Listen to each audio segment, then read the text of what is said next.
Hi, everybody, and welcome to a special edition of The Lunch Bunch. Today is episode 70, and we have a very special guest, Ryan Hanley. So Ryan is here, and he's written a brand new book.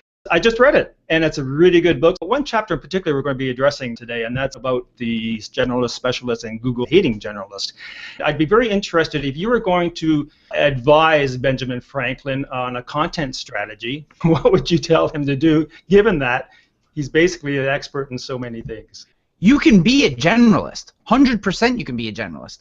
But to market yourself today, when we look at the way consumers search and the way they go out and their access to find the exact person that suits them specifically, is we need to dial into that thing that we do. And I think with Benjamin Franklin, his expertise, his specialty is innovation. He could look at a problem and break it down and come up with alternative solutions.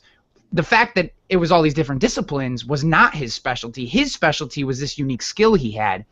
All those other things were part of that specialty. I think you can market more than one specialty, don't you? This isn't who you are as a business person. This is how you market yourself. You can have multiple businesses and wear 10 different hats, but to market yourself as the best hat maker or whatever, you have to market yourself as the best hat maker, and then as the best doctor, and then as the best writer, or whatever the different specialties are, not all grouped together. Because if I was going to choose somebody, I would say, I want the person who spends all day thinking about that thing. They know that thing better than anybody else. I want them to operate on my elbow. You're looking for the best person and someone committed to that thing. So we can have these different buckets, but we just need to market them separately and as us as specialists in those separate buckets. So the gynecologist, bread maker, or whatever you said, I mean, she's not marketing her. He's not marketing himself as a gynecologist bread maker. I'm sorry. I just have a visual there. That's just very disturbing. Harvest. Bringing new meaning to the term yeast infection. Yeah.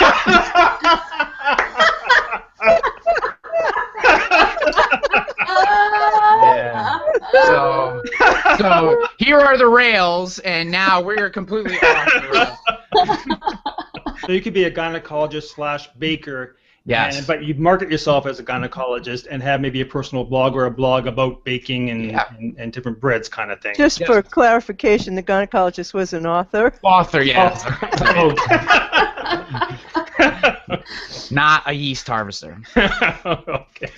I find that an interesting chasm because we expect to not please everybody as an individual and to be ourselves and be authentic and all that other wonderful stuff that goes with having a social profile, yet our businesses are supposed to answer everybody's question all of the time, and I don't think they should or they have to. What do you think about that? It is tough for a lot of people if you ask them a question for them to say, I don't know the answer to that.